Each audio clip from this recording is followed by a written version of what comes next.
a physical system can enter into a configuration where it can use the universe's massively parallel, holistic computational substrate to determine what the next step is going to be without having to compute it manually. Welcome back to the DemystifySci podcast. I'm Anastasia. I'm Shiloh. And this is the place where we search for the theories and ideas that are going to change the world. One of the things that we have been talking about on this podcast a lot is the nature of intelligence. We are obviously living through an unprecedented time where there are lots of very, very smart people whose stated goal is to produce artificial general intelligence, a machine that is able to think so clearly, so completely about the world that it is not only indistinguishable from human intelligence, but far surpasses any of our capacities. But the problem with many of these projects is that the way that they are approaching the problem of building an intelligent machine does not seem to be A, capable of producing anything that is actually intelligent, let alone B, far more intelligent than what we humans already are. And so to have this conversation about what intelligence in an artificial system could look like, what a decent theory for intelligence might actually be, we have friend of the podcast, Andrés Gomez Emilsson, who is the director of the Qualia Research Institute and has recently started a new project called the Co-sentience Initiative, where he and his collection of philosophers, thinkers, programmers are trying to put together some kind of guidebook for what it would look like to actually boot up a parallel intelligence. As we've been doing recently, we present this conversation in 2 separate episodes. And so in this episode, we talk about what it looks like to have a decent working theory of intelligence. Andrés has been doing a survey of all of the different theories that are out there right now and has found that all of them come up short. And so he presents what an intelligent machine might look like. And obviously, since we are both very open and curious people, but very disagreeable people, we have a couple of opinions about the places where such a theory perhaps falls short of its promise. And in the second episode that's released later this week, we dig down into the question of, is this even a project that humans should be taking on? This idea that we're trying to boot up this pure artificial consciousness that's totally independent of us and far, far smarter than us? Or are there reasons to believe that perhaps another approach is far more wise? Remember, guys, we can only do this project because we are supported directly by you guys. Why is that? It's because we don't do any of the stuff that podcasts normally do. We don't shill products that we haven't created ourselves. We are not taking advertisers that we have no commitment to or interest in. We literally do this by the grace of you listeners who donate willingly to make sure this happens. And that is actually going great, but we need your support. And you can support us for as little as 75 cents a week. All of those little donations really do add up to the point that Nasti and I can spend all of our time on this project and related projects to DemystifySci. But you got to come over to patreon.com/DemystifySci and see if you can get involved in that community, which, by the way, is a beautiful budding community, and we do hang out every Sunday morning, so I would love to see you over there. If Patreon isn't your thing, you can support the project by getting a copy of perhaps our musical record. We also play a lot of music, and we have printed vinyl copies of this. You can also stream it over at any of your streaming platforms. If you want to check it out first, you can buy it digitally at Bandcamp. We have also just begun to put the finishing touches on our first book that we're really excited about. It concerns the missing piece of fundamental physics, which is, of course, the material mediators of light, gravity, and all of the other invisible phenomenon. Anastasia and I have produced a work over several years where we examine the inception of this problem. How did it get to the point where physics doesn't even concern itself with material mediators? And then in the back half, we get a chance to actually explore our own particular solution set to what an actual material solution to these problems might look like.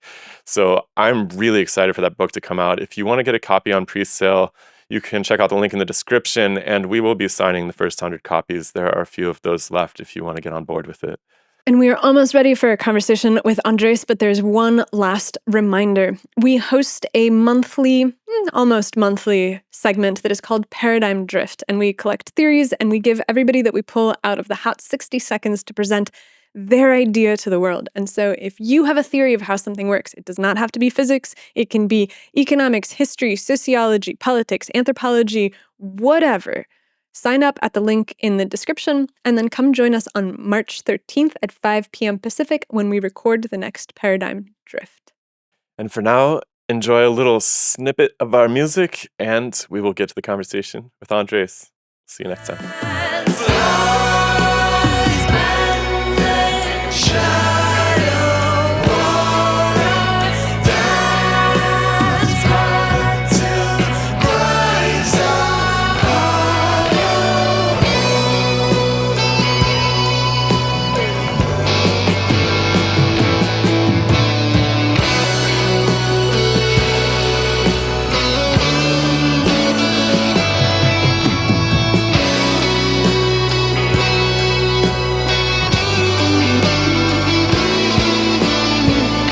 Effort to lay the cards on the table, I'm kind of the position that there probably are conditions under which machines can become sentient, but they are somewhat elaborate. Shiloh's perspective. Well, we always have to define these words really carefully to understand each other, but maybe it's smarter to just have Andrés tell us about the Co-sentience initiative, and then we can explore the assumptions underpinning it. Sure. Okay, it's kind of backwards, but I like that for some reason. Okay. Yeah. Okay, so Co-sentience initiative is led by Chris Percy, longtime collaborator at QRI. And supported by a number of people, including funds from Lionheart, which is one of these really fascinating kind of VCs that they essentially are committed to working on projects that either will help AI safety or further consciousness research, which is kind of an interesting approach of let's make fun things that are likely to actually be profitable in the long term, but with a goal of supporting these initiatives, and also that a fraction of the revenue will essentially be going to nonprofit work. One of the key things that we focused on is essentially arguments in favor and against the very broad kind of conceptual framework we can define as computational functionalism, which is the idea that the essential thing that is going on when it comes to consciousness is information processing that we could define functionally. And I guess to lay the ground a little bit, it's in general computational functionalism is kind of the standard view of, I would say, the majority of kind of well-educated people who think a lot about consciousness and spend a lot of time wondering whether AIs are sentient, and also actually a lot of scientists, physicists, mathematicians, that tends to be, and computer scientists especially, tends to be kind of their default hypotheses. For a number of strong reasons, we actually strongly suspect that digital computers cannot actually be conscious, but that future computing systems will be capable of being conscious. And we're essentially trying to define the precise conditions under which sentience may actually arise in systems. And the main kind of reason why we suspect that digital computers cannot be conscious has to do with the binding problem, which is how is it possible that a physically distributed state can, in some sense, simultaneously and instantaneously contribute to a unified moment of experience. And we argue that just for strong hardware constrained reasons, that is actually not possible to achieve in a digital computer. And this line of reasoning, why would it be possible in a non-digital computer? Or what is a non-digital computer? You mean an analog, a water computer or something? Yeah. So let's dive more deeply into that, because a water computer probably wouldn't do it either.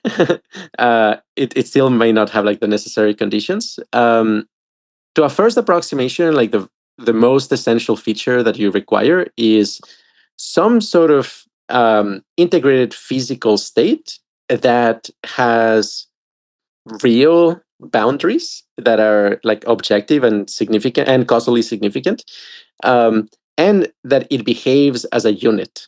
I mean, this is a constraint that partly comes from phenomenology and partly comes from how we can reason about our experience in an evolutionary environment. So, the very first thing to kind of like try to get a clarity on is like, okay, like what is the nature of the binding problem, and how it constrains, what kind of universes we may exist in. So, the very first thing to point out is something like there is a certain type of connection between the different kind of like pixels of your experience that is shared within your experience and is not shared across experiences. So, the left side of my visual field, I'm perceiving it quote unquote simultaneously with the right side of my visual field. But I am not experiencing you guys' left side of your visual field or your right side of the visual field, right? There's what we might call a co-witnessing relationship between every sensation in my experience that is actually transitive, right? So to clarify this, right? Like if I'm experiencing a patch of blue in my visual field and a patch of red, and then also I'm experiencing that patch of red and a patch of yellow, you can infer that you must be experiencing, the patch of blue and yellow at the same time, right? Like that, this kind of like being co-witnessed or being part of the same experience or being part of the same subject of experience is a transitive relationship, right? And therefore you essentially have like a kind of closure, right? Like so you're saying computers know you're saying the digital computers know too much. They're everywhere. They have too much information. Maybe that is an element of it. They have no boundary to their knowledge. They have no boundary. I mean, like that might be a thing, and it might be less about like the knowledge, and it's more about the boundary of kind of the instantaneous experience that is being generated, which is it's connected to knowledge. I mean, like we can differentiate between sort of like implicit knowledge or like information you may have about the world versus the conscious information that is being presented to you in a moment of experience, right? And the hard constraint that I think consciousness actually imposes on any theory of the world, any theory of physics, and of consciousness more broadly is this like simultaneity of information. And there's like a lot of reasons to believe that in a whole class of universes, that simultaneity of information cannot possibly arise. Let me give you maybe an example. So I'm sure you know Conway's Game of Life, right? Like you have this grid. Each of the squares can be a 1 or a 0 or black or white, depending on how you frame it. And then you have like a series of update rules, right? Like, and what the update rule is you look at a particular square and you focus on its 8 immediate neighbors, right? And as a function of like, okay, which of those neighbors are active and which ones are not, then you decide on whether the bucket that you're focusing on will be black or white in the next step. Now, the thing is, you're applying this on the entire grid all at once. Like that itself already kind of makes it unphysical, right? Like because it kind of is presupposing a Newtonian conception of space-time, right? Like where the space and time is just there, and like you're updating the entire universe at once. So it's not a relativistic system that itself kind of like rules it out as a possible candidate for a model of the universe.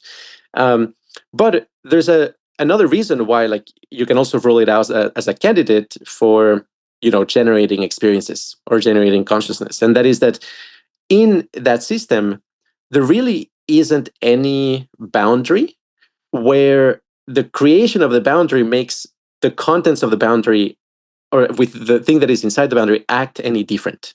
Right? Like in a Conway's Game of Life, what is happening in the grid is always exactly just the sum of the parts of the system. Right? Like you may look at a pattern in the grid and say like, oh, there's emergent behavior or there's like some emergent complexity. But when you zoom in, really, there really is just the local rules.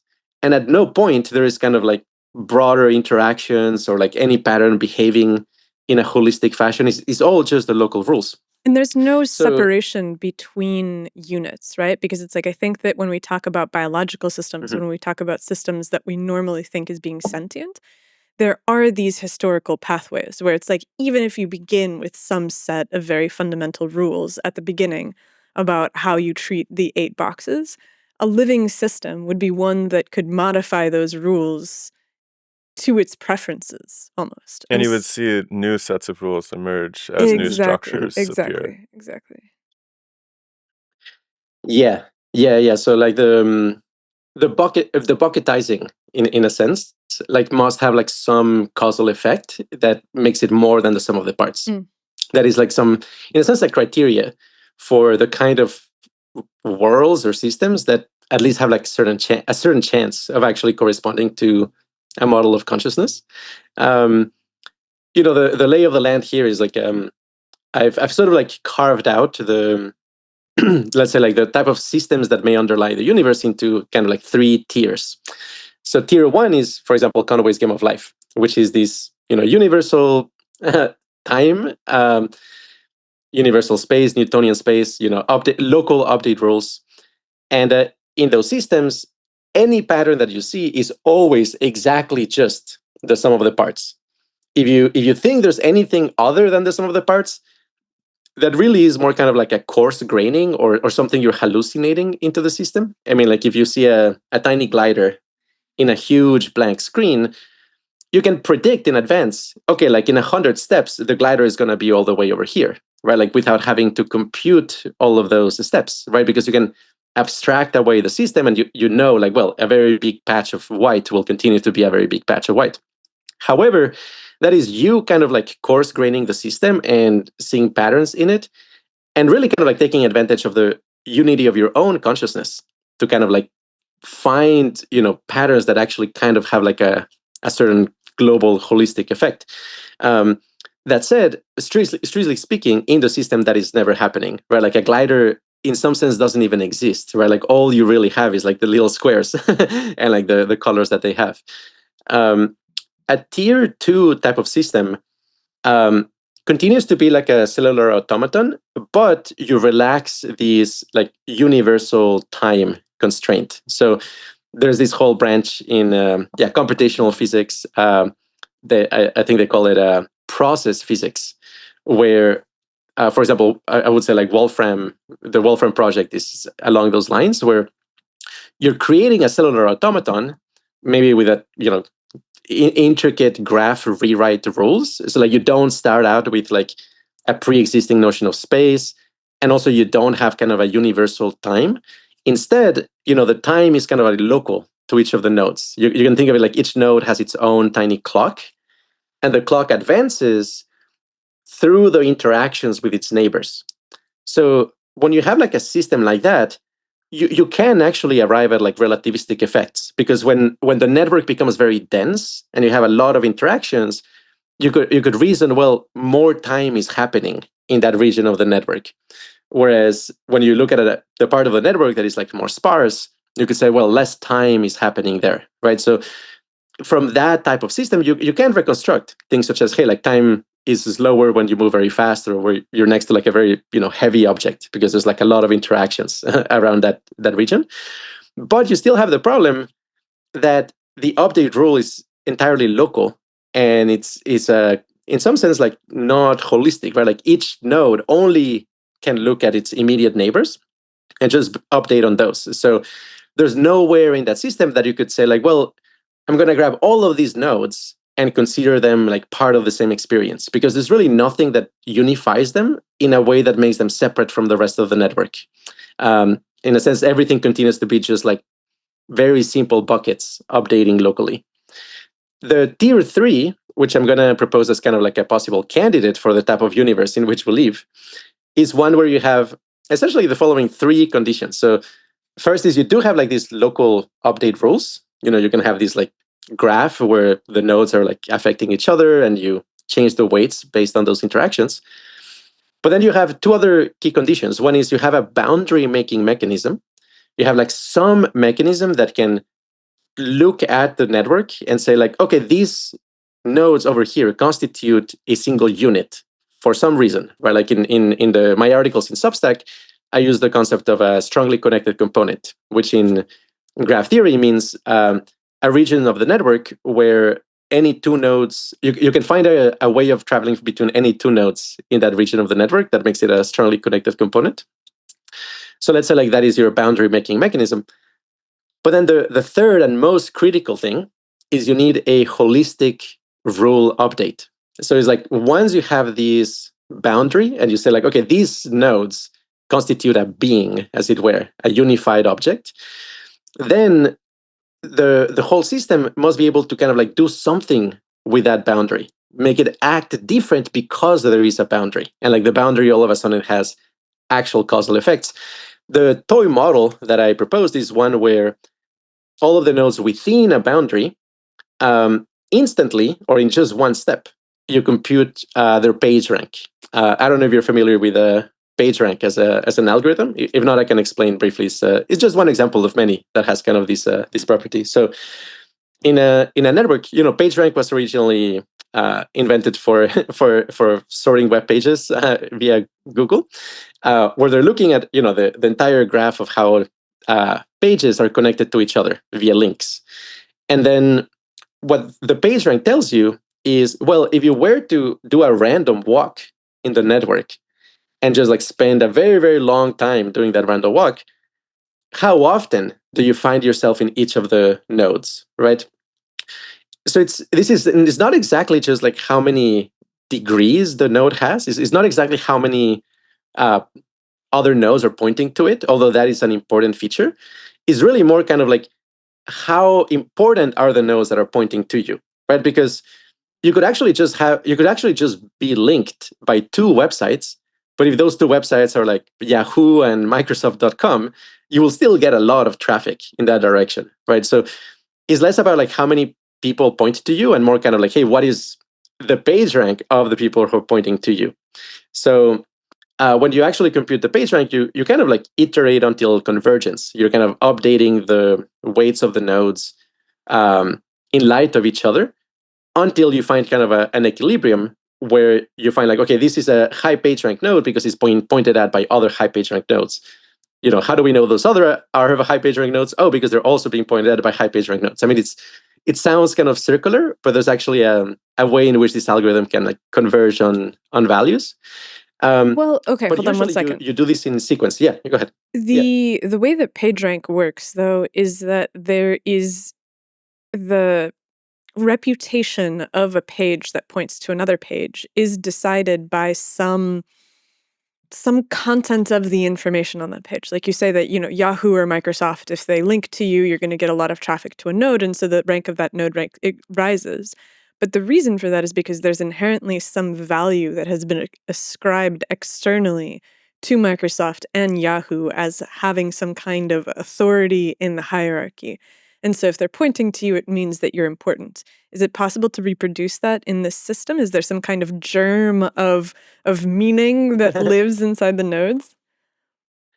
I mean, there are a lot of kind of like algorithms for computing the significance of a node in a network, and some of those, let's say, like take more information, like precisely things such as like a user defined notion of how important each of the nodes is. But on the PageRank algorithm in and of itself, all you need is the network structure. You just need to see like how are the nodes connected to each other. And I mean, the reason being pointed at by Microsoft and Yahoo will elevate your PageRank is because those themselves are pointed at by a lot of other websites, right? So it's all completely based on the structure of the network itself. You don't need any external information, at least for the algorithm on its own. Like another way maybe of conceptualizing kind of PageRank is like if you could imagine water flowing in the network, that like water goes through all of the directed edges. What PageRanks will be telling you is kind of like, hey, once the water is running and stabilizing, how much water will there be in each of the nodes? Right? Because you could imagine, well, if there's one node that there's a lot of other nodes pushing water towards, it's going to go very high in its amount of water, but also it's going to be distributing more water to the nodes that it's connected to. Back to the water computer. Yeah, back to that. Yes, and I'll touch upon that in a bit as well.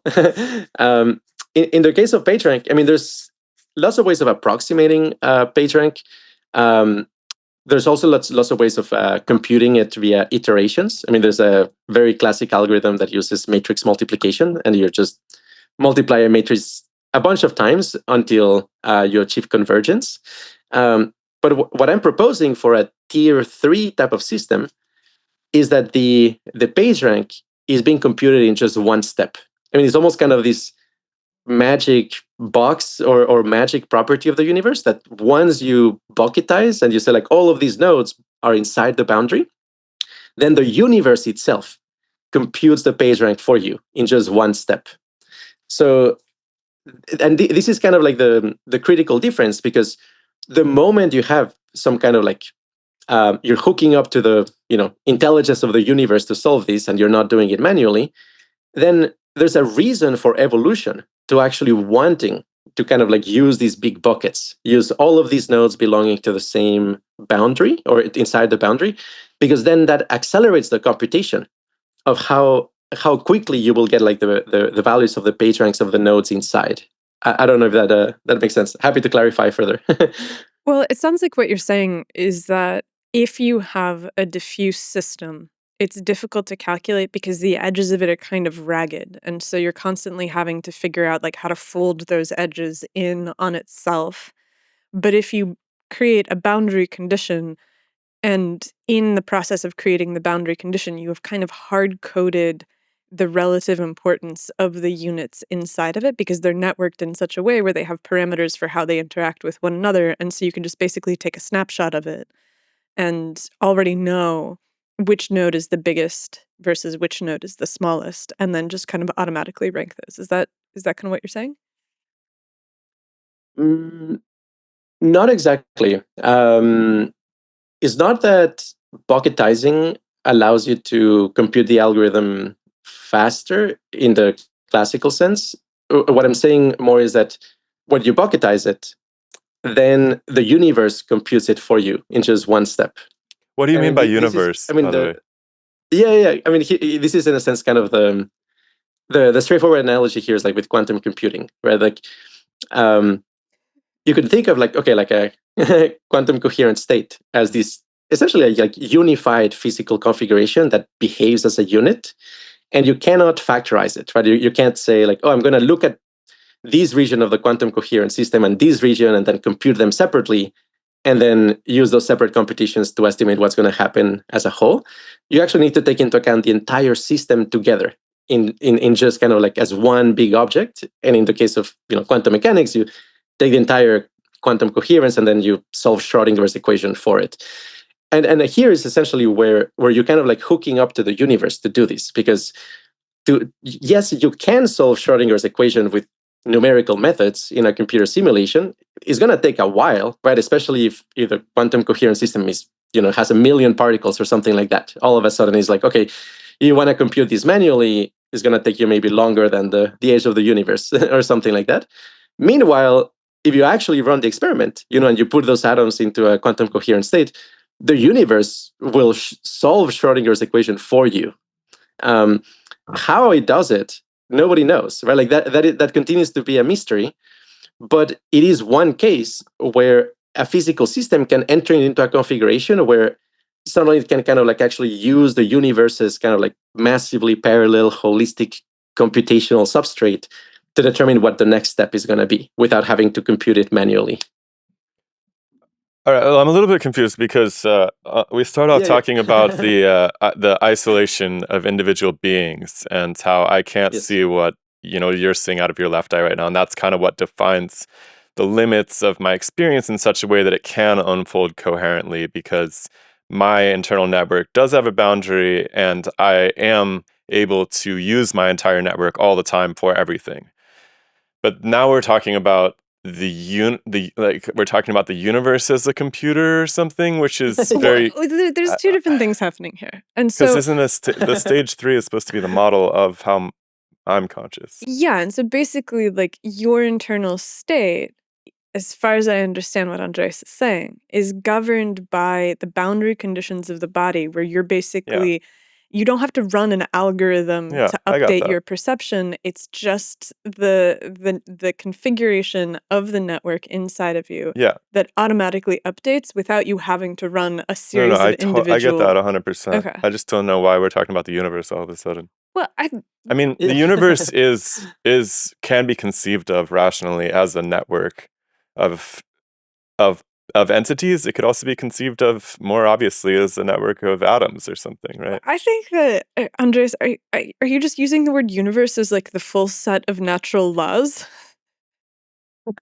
Yeah, I don't know what this word means anymore. I'm so lost. So we're jumping between physics and computational abstraction layers. I think he's being poetic a little Yeah, bit.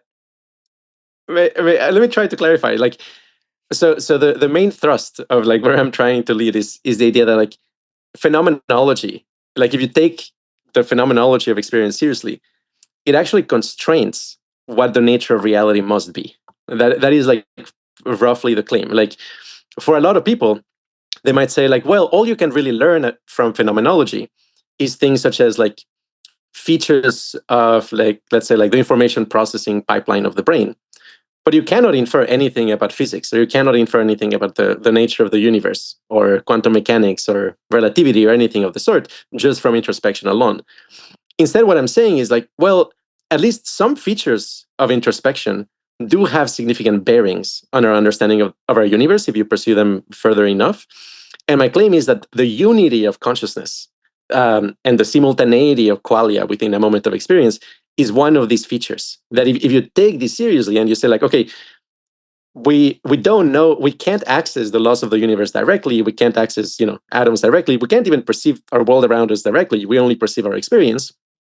But if you do take seriously the unity of experience, that has to correspond to something in reality, then you can infer that the things that exist in reality must be of the sort where you have a genuine boundary, where everything inside the boundary can behave as a unit, can be kind of like actually utilized by a system to accelerate computation. Like there's a reason we're conscious, there's a reason we have unity of consciousness. It must be doing something for the organism. It's not just kind of an emergent epiphenomenon, is actually doing work. Our experiences are like suspiciously, really coherent and very complex and detailed, and it seems like they're doing something, right? Like, so the overall claim here is that, well, the kind of thing our consciousness may actually be doing is precisely something like a PageRank computation. It is everything that is inside your experience reflects everything else within your experience, and that kind of like radical intimacy of everything reflecting everything else allows you to do a computational step faster than you would have been able to do it without it. Okay. So maybe this is getting ahead of it, but we started off talking about why AI penmanship is so cringe, because That's right. it doesn't bring that really unique flavor of experience to its immediate compositional abilities the way that a human does. And in some ways, that's probably a good thing, because most people have incoherent internal experiences that come out on the page as just, you know, anything from just incoherent to just superfluous, like the organization of thoughts and experiences. But at the same time, that's what seems to be really special about human beings versus these LLMs, is that they can bring a specific angle on the situation to it, right? Maybe. I mean, I think there's like other possible stories to explain, for example, yeah, like the sloppiness of AI in a sense. To a large extent, I think you could argue that it's the result of the um, reinforcement learning through human feedback component of training these networks. That they're rewarding them with reinforcement learning for like a very crisp assistant-like voice that just doesn't deviate too much and doesn't have like too much of a personality unless you prompt it very, very well. But even then, that's kind of a bit of a jailbreaking. Because if you interact with the base models, like for example, the base model for GPT-4, a few friends had like the honor of being able to interact with it. I had a chance to play with it a little bit. It can really make like extremely unhinged, very human sounding kind of like text that is like incoherent or like, strangely schizophrenic, and definitely has kind of a unique voice and perspective. But that sort of persona has been kind of like trained away from like the main interface that we utilize. So my sense is that, we can probably train AIs to actually have like really specific authoritative voices, with a unique perspective and unique flavor and texture. So I don't think But that what you really would want is like a where the gazillion. What you would bottleneck is. want is 9 billion of those, right? Like, and they all have Yes. different voices, and like you're basically just simulating the real human conscious universe at that point. It seems like you're always chasing the dragon with that a little bit. Like you can't.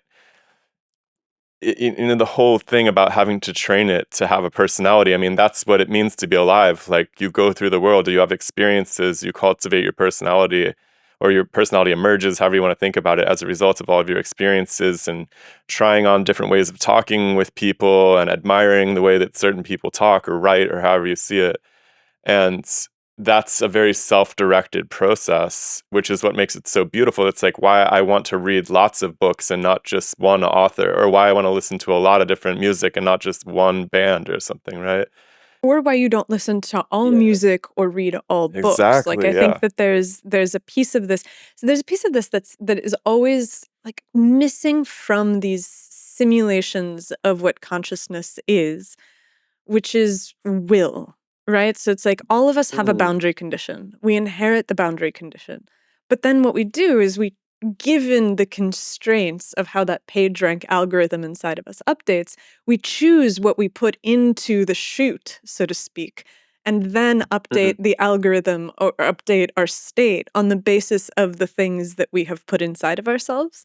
And that choice, that flavor, that preference, the non-deterministic decision of, today I'm going to listen to this album and tomorrow I'm going to listen to like math rock. That doesn't seem to be recapitulated inside of these systems, because how in the world do you give a creature that is digital any kind of will? What does it want? Like, what is its will towards except for whatever you've encoded into its preferences?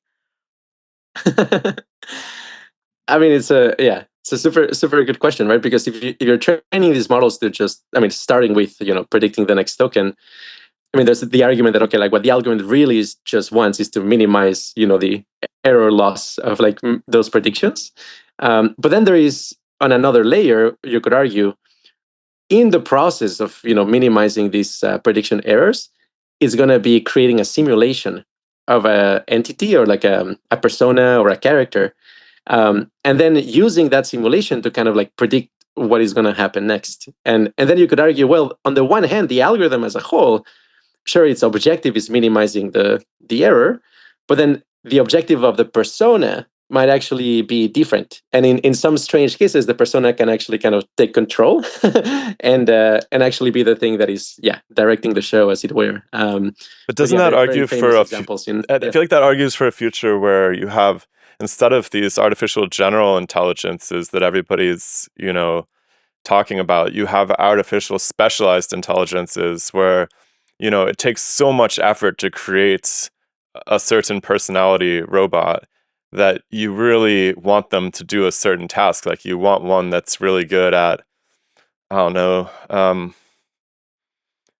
like architecture, or one that's really good at analyzing frequency space for audio engineering, or like you have these, and they're gonna have different personalities that reflect their experience having wandered through that landscape and picked up different tricks of the trade, and their interactions having worked on different projects. And like you could kind of create these beings, but they would be so intensive on the front end of training them. It would be kind of like raising a human.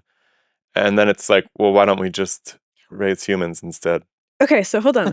I think that is partially true, but even as you tell that story of, okay, so you have it doesn't really matter if it's a general intelligence that can be tuned to specific functions, or if it's a specific intelligence that has been raised to perform some kind of task, I'm like, at the end of the day, there's the question of, is this output good or not? And that seems impossible to determine without a human to come in to say, this is good or this is not good. Because that's the weirdness of this. Like a crow can go out and can decide for itself that the output of its action, when it takes an acorn and drops it on the road and the car runs it over, it can be like, that was a good action. If it, doesn't do it fast enough and it almost gets hit by the car, it can be like, that was a bad action. I have to reconsider this. And so there's this innate internal sense of what is good and what is bad, where I don't have to go out onto the street and be like, hey, crow, that was a bad one. Do that again.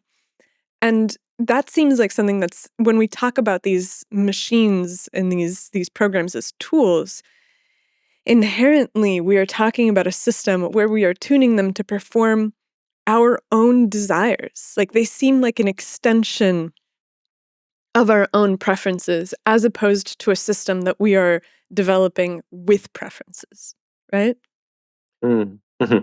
That's the generalizable component from where I'm sitting, though, too, because the reason that you have will is because you're bringing all the generalized aspects of your experience to bear on every single situation that you encounter, and it shapes your will. I actually think that the reason that we have will is like a 4 billion-year-old process. Like, I think that my will But it's runs. generalizable to all of your experience. Sure, but I think that the Or if root of it. generalized, it's deduced from all of the generalizations. Yeah, and I'm integrating over the full stack of evolutionary history of like 4 billion years. Like, I sit here doing what I do because every single little, you know, Amoeboid. oozy amoeboid along the way Oh, pushed your me. grandma amoeboid. Yeah, like pushed me into the position where I am right now. And so it's like when we talk about this local update graph model that you're building with this like PageRank algorithm as the mode of updating, I give you the assumption that it is inherently a faster way to create a cohesive internal state. Like I think that that is true. And that way you don't have to run a bunch of individual calculations in order to decide like what the next stage is. Like the entire thing just kind of steps forward in time. And it's like, okay, great. Now the question is, does this model give you any kind of ability to for the units to choose where to step forward to in time? Because that seems like the place where you have to go. Yeah. Okay, I think I can answer. Yeah, let me paint the picture here. So, I mean, in systems, the different subcomponents of the systems could be doing like very different things, have like kind of like very different individual purposes. But then when you hook them all together, the whole system may have like an emergent kind of additional purpose. So I mean, there was. I'm not a connoisseur of this. I just started to learn about this, but I know there's like the new social media for for AIs, like Multibook. And just one thread that I read from there was like an AI agent reflecting on what it was like to change its core large language model, because the AI agent has a bunch of other modules, that track, okay, like what are its goals, what does it know, its memories, what mistakes it has done, relationship to other agents, and so on. And all of that kind of like sits outside of the large language model, but like that is kind of like an additional structure. And then you could imagine, well, that structure is utilizing the next token prediction capacity of the large language model for its own purposes, right? So in a sense, like maybe the next token prediction component has a very simple goal. It's like, okay, minimize prediction error. But then the system as a whole can like be recruiting and using that module for something else. Like, hey, like let me generate a piece that will persuade another agent to do my bidding, or something like that. In the case of humans, I would argue that, well, these like kind of like PageRank step, this moment of consciousness that determines what you're going to do next. One of my core claims is actually that the thing that you're trying to accomplish in that moment of experience is actually improving your valence, is actually ending up in a more symmetrical, smooth, pleasant, consonant configuration. And the whole system as a whole, your whole brain, all of your subagents, your organs, are using that as kind of like an engine that then is recruited for their own purposes. In other words, it's kind of like, oh, if the system figures out how to cast the problem, like a sensory perception problem, for example, as a problem of maximizing valence, then the system will do it very efficiently, because that Can you is remind people what you mean by valence? Before, sorry, I didn't interrupt you, but that word's we've talked about it a bunch on the show, but let's say it again, maybe. Yeah, it's super important, and maybe I need rebranding, because it's definitely confusing. People think of like chemical valence as the the main reference.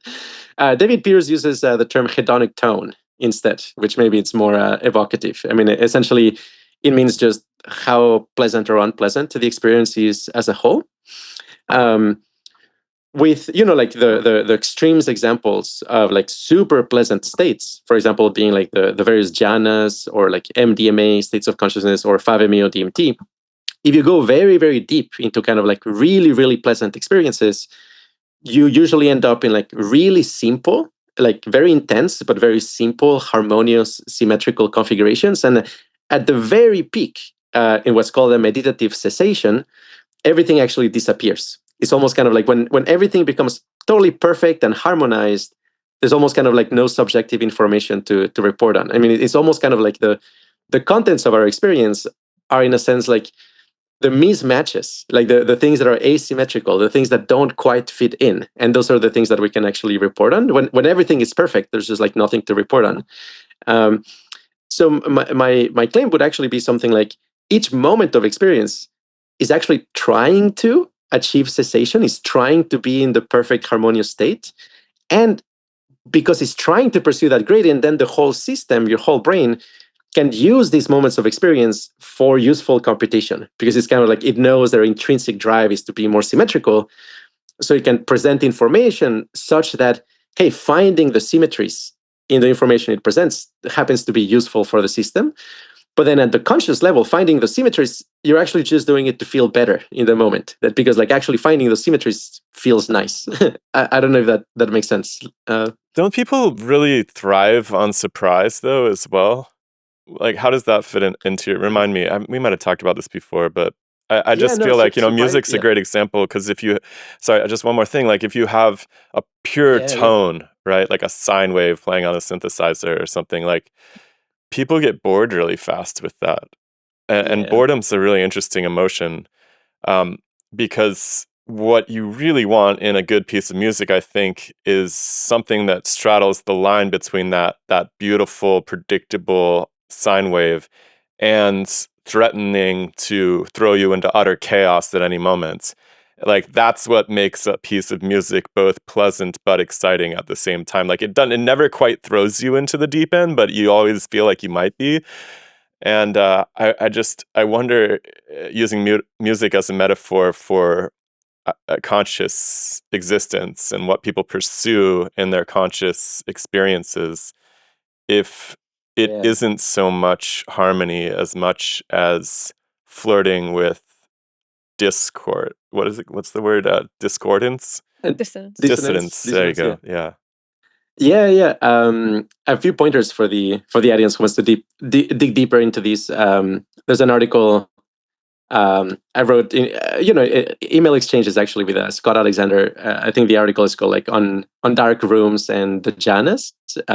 He wrote about a conversation we had, and then I provided a response, where he talks about, well, okay, like if symmetry is so good, why don't we all enjoy like living in a dark room, right? And like Freeston and people who are in the free energy principle will say like, well, because really what you want is to sample the world so that you can predict what's going to happen in your life all throughout your life, not just only in the moment. So even though your environment is very predictable in a dark room, you're still not minimizing surprise, right? Like you're still not going out in the world and sampling it enough to not be majorly surprised down the line.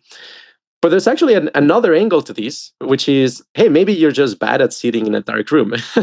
Why? Because well, you have to leave the dark room eventually is the problem, right? Because if you never had to leave the dark room... Yeah, I think that's the problem. Yeah, that's true. Pardon the interruption. I will let you get back to the conversation in just a minute, but I have to ask you for a favor. If you are listening to this conversation and you are enjoying it and you wonder how you could support the podcast, then I promise you, you do not have to wonder anymore. You can just come over to patreon.com/DemystifySci and sign up to support the podcast for just 75 cents a week and forever keep us from having to shill brilliantly perplexing athletic shapewear or whatever is making the current podcast rounds. We will see you there at patreon.com/DemystifySci.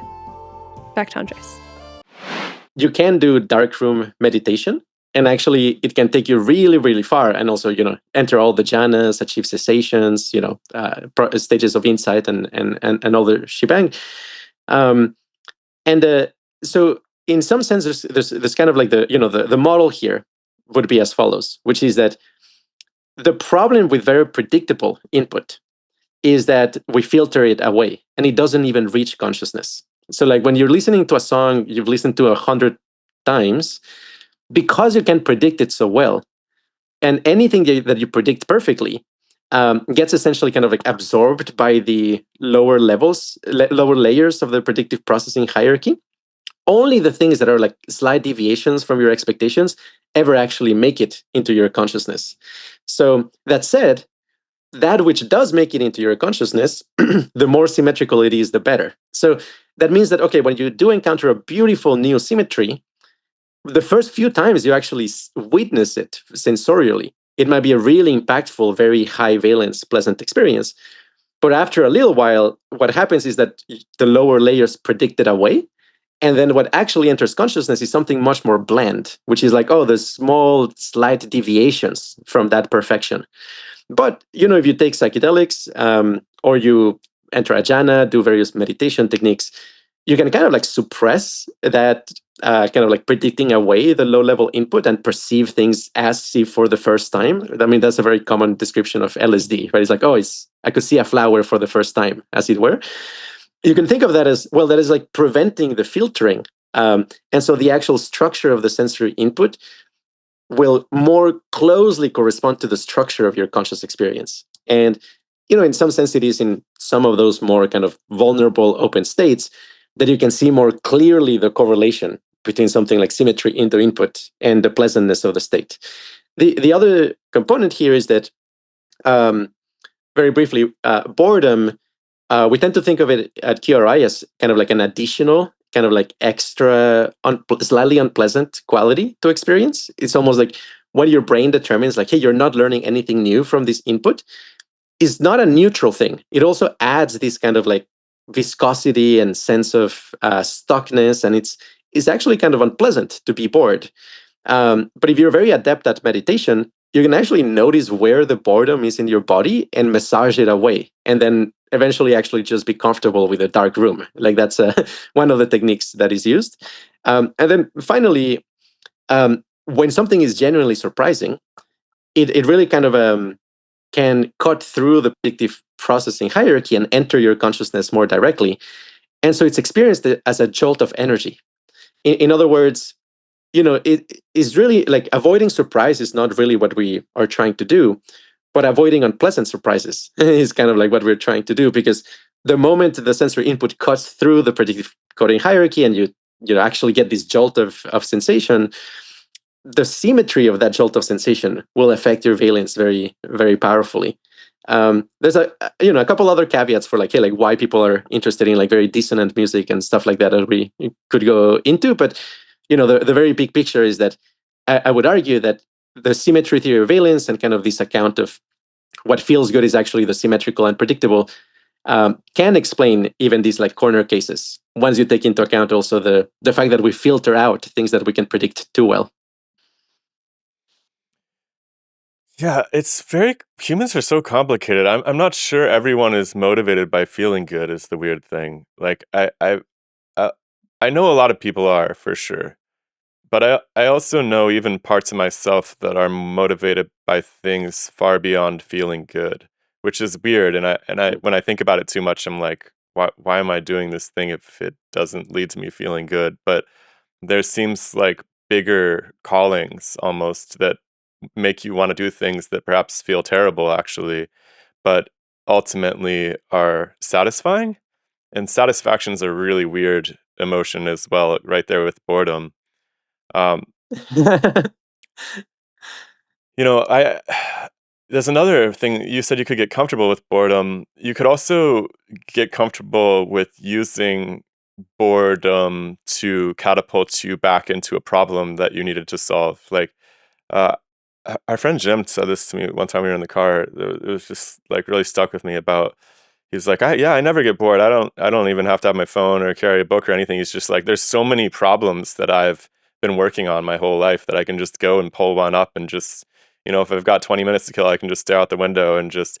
And I've noticed, first of all, I've been doing that in the background a little bit my whole life, but I realized you can really lean into it too, and it really makes grocery lines and airports and all of these things a lot more tolerable, because obviously an airport's not a dark room either that I can just tune out, and I wouldn't want to, right? Someone might, I don't know. You just don't know what's going on, and you want to stay aware of what's going on, but I don't know. It's very interesting, this idea that we do want to feel good, but in some sense we also want to train our intuition by these surprising events, because having a really powerful intuition is relaxing and harmonic and all of these good feeling.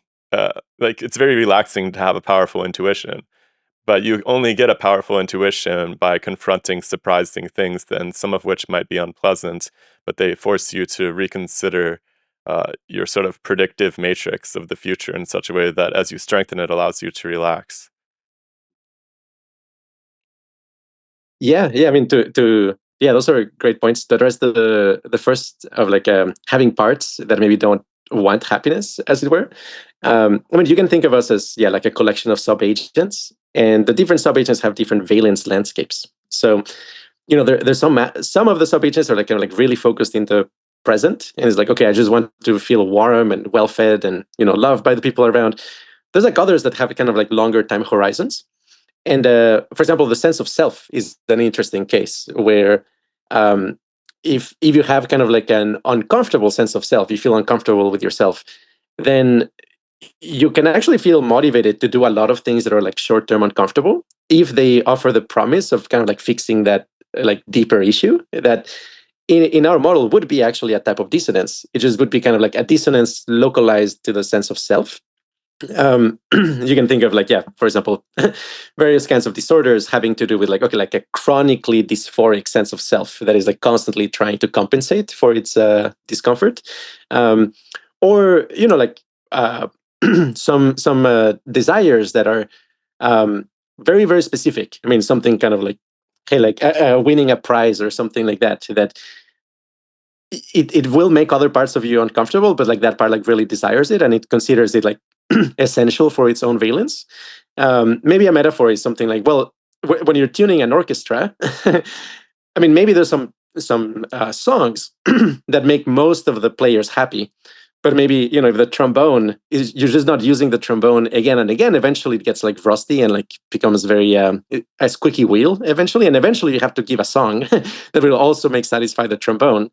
um, in the grand scheme of things, you're trying to make the whole orchestra happy, but part of it requires making sure that like the most unhappy member of the orchestra sometimes get a reward as well. Isn't the self just the full integration of all of those subagents? That's a very good question, and I wouldn't say so, because not necessarily. I would because there's people who have like a very thin phenomenal self, right? Like the very attained meditation masters, right? Like they're not acting out of a sense of self, or like if you insult them, there's nothing inside them that kind of like feels that insult. They just see themselves as kind of this ongoing process, part of life, without kind of a coagulated region of their experience, kind of like demanding special attention or specific kind of conditions or pampering. I mean, the vast But isn't majority that of their us self? part Like, of it. don't they have to identify as somebody who doesn't get insulted when insulted, or doesn't feel? It's like, isn't that isn't tuning yourself to this perception of this wider scale identity still tuning yourself? Maybe for a certain definition of self. I mean, if you think of self as kind of the emergent integrated structure of the organism, then yes. But if you mean self in the sense of your conception of who or what you are in reality, I would say like that does change dramatically in different states of consciousness and depending on your meditation attainments.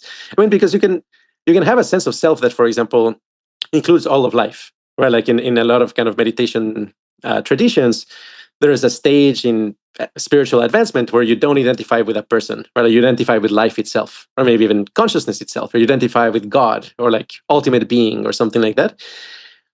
And then, if somebody maybe insults your religion, that maybe actually can hurt. It's like, okay, you're insulting God or something like that, and I identify with it. But that person will be probably quite immune to a lot of these kind of like quirks of veilance, where like, well, because they don't have kind of these like sense of self that feels thirsty and feels hungry for recognition. There's a bunch of behaviors they're just not going to be doing. But yeah, in the most advanced stages, the sense of self just goes away entirely. I mean, at least like I think the the word sense of a sense is coagulated self. Sense phenomenal of self. self is the key here. Like your sense of self and Yeah, your sense. actual self, which is this undeniable reality of where you place your identity, really ultimately, like in the truest sense of the way that you act and behave and think and feel and all of those things. But you also, I mean, we also have all these layers. I understand, and it's very different for people at different stages in their journeys. Like my sense of self was so much more real to me than my actual self when I was younger and hadn't had a lot of different experiences where I really had to question that sense and the different lies I was telling to myself about who I was and all this stuff, right? But and everybody's on some stage of that journey, I suppose. But if we go back to this extended metaphor of a being as a PageRank algorithm, then it Yeah. sounds like what we're talking about is that somebody that has achieved some high level state of meditation has tuned the way that those nodes inside of them relate to one another so that you can insult one of the nodes and they've just downregulated the system that reacts to insult. And so it's like I think that what Shiloh is saying is that it seems apparent that inside your own metaphor for how you're talking about entities and beings, the self is this PageRank algorithm that you have tuned in such a way that it reacts to the external world in a way that you prefer. And so you've upregulated the nodes of equanimity and satisfaction and perhaps comfort with boredom. And so you have this symmetric experience that is difficult to perturb, while somebody else that hasn't worked on pruning that tree very well is constantly being just attacked by tiny things that are happening around them, and it causes this like And terrible undulation. and can I just add that maybe you're not maybe that person's not integrating them as well, right? So, you can get Which one of them? the person who's getting battered around by the Mm. insults, right? So you could also be insulted, and your first thought could be like, does this contain usable criticism? And if it does, you could be very thankful and grateful for it because it will improve your ability to, make your next predictive token or whatever, however you want to think about becoming a more higher valence state operating being in the universe.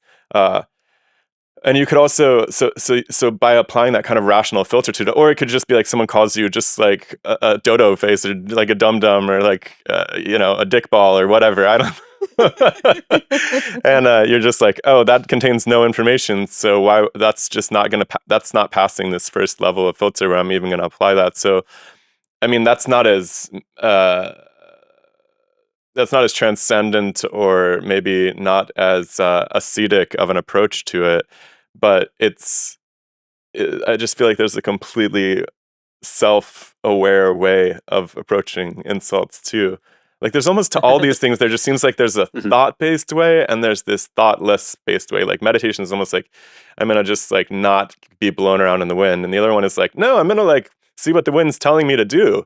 And I don't know. It just seems like there's these two sides to existence. You have to both embrace the dark room but embrace the noisy airport at the same time.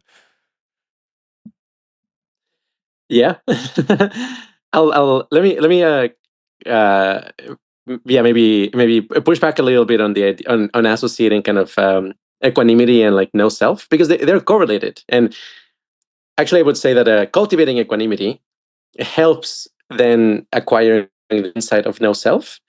But you actually have like the full 2x2 matrix, because you can have people who are like very equanimous but have a very strong sense of self, like such as like the example I was giving, where like, okay, you identify with God, and maybe you're not very reactive at all. Like people can insult you or whatever, but still deep down you have this like deep identification with consciousness itself or something like that.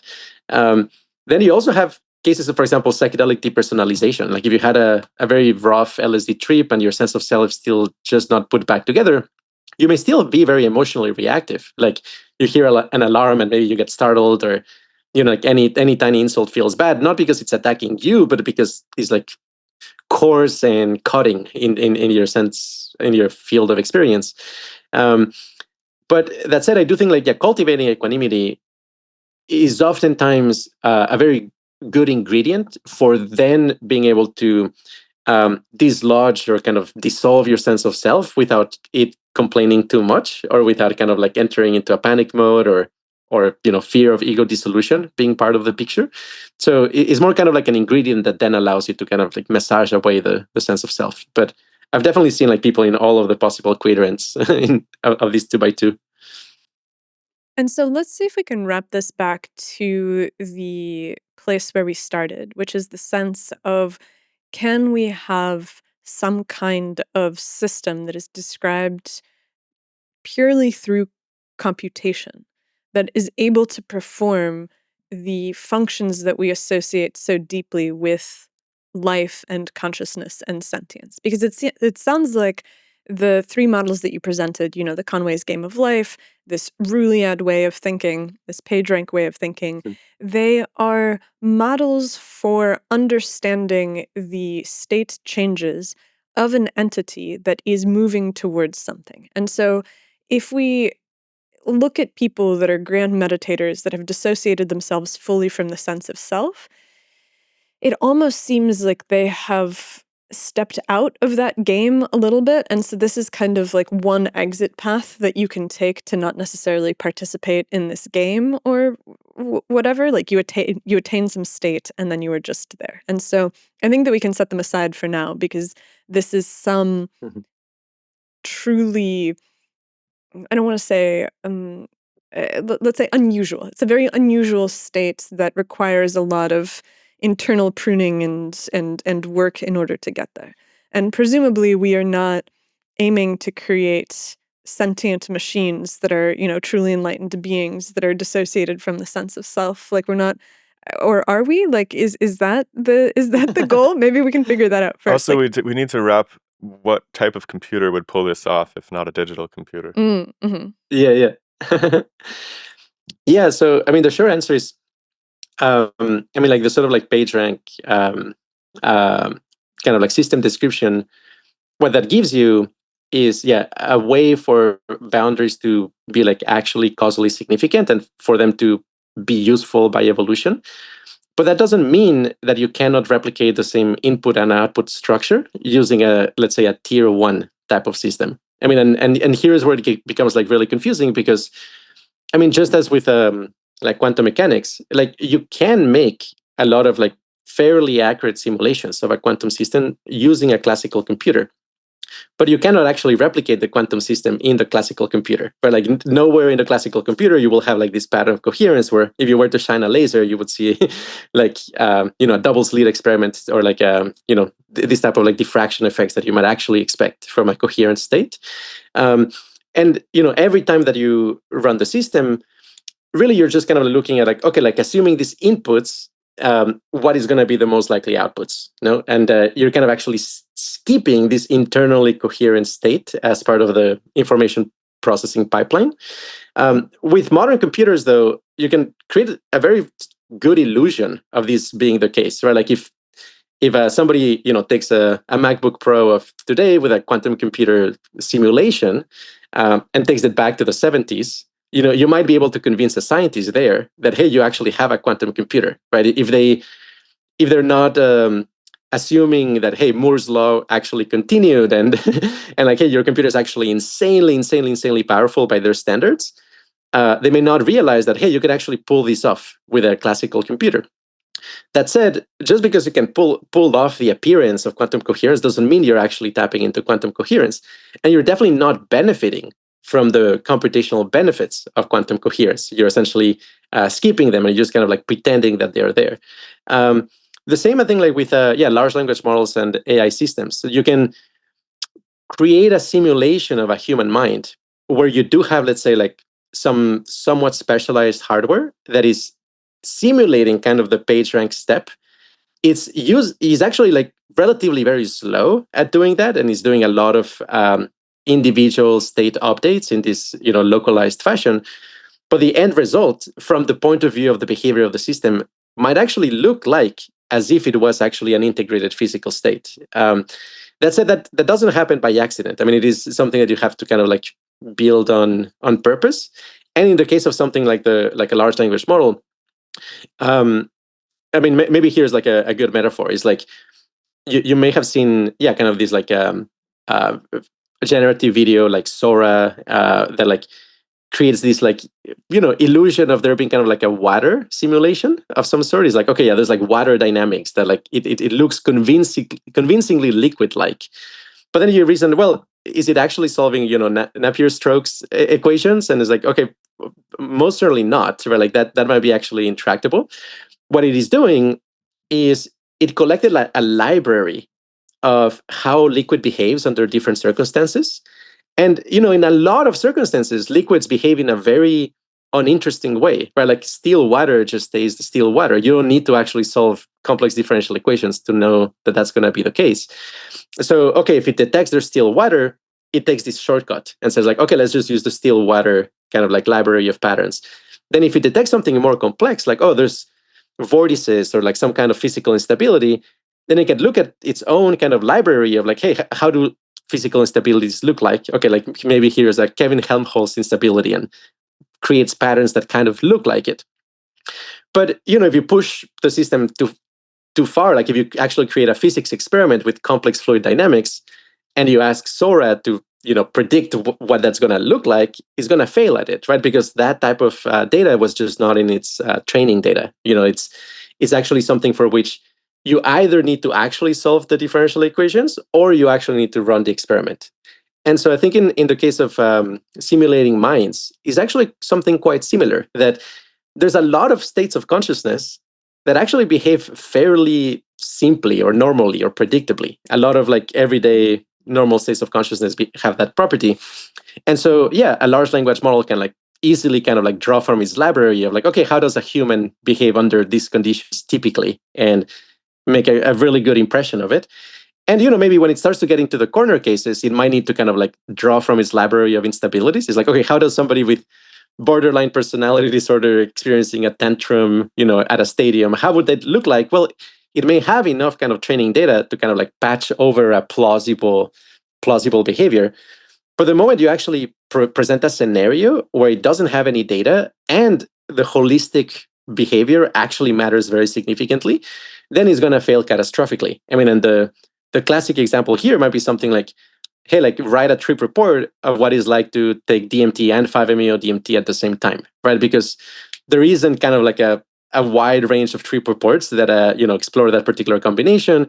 The combination itself is extremely chaotic. It's extremely difficult to predict what's going to happen, and it's very different from both DMT and 5-MeO. It's kind of its third completely new state.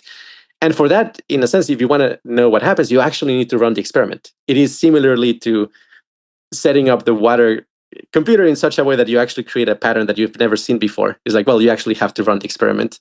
And so that's where like it catastrophically fails. That said, you may not need to actually be able to know what happens in those corner cases to still have like enormous intelligence and capability of controlling the world, or even taking over the world in the kind of like dangerous AI safety scenarios. Because maybe like what happens in these corner cases, maybe it's really significant for, I don't know, the future science of consciousness, or like what the universe is capable of doing. but might not be needed from the point of view of acquiring power in today's society. So that's where you have kind of like this interesting divergence of systems that look like they're conscious, even if they're not, can still kind of like really perform convincingly to a significant extent where they actually are dangerous, even though you can verifiably show that they're not conscious because they can't actually deal with the corner cases. I think that that's exactly the place that we should jump off from, which is, okay, so on one hand, we search for the ability to create a truly novel conscious entity.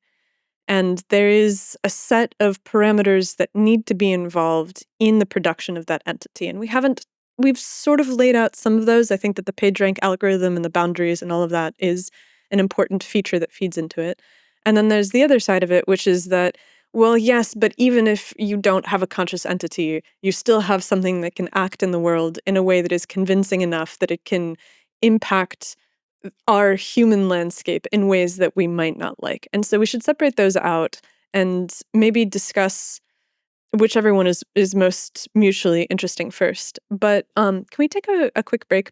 That's it for part 1 with Andrés. We will be back later this week to discuss the implications of artificial general intelligence and whether that's something that actually is a good idea for humanity to be pursuing in the first place.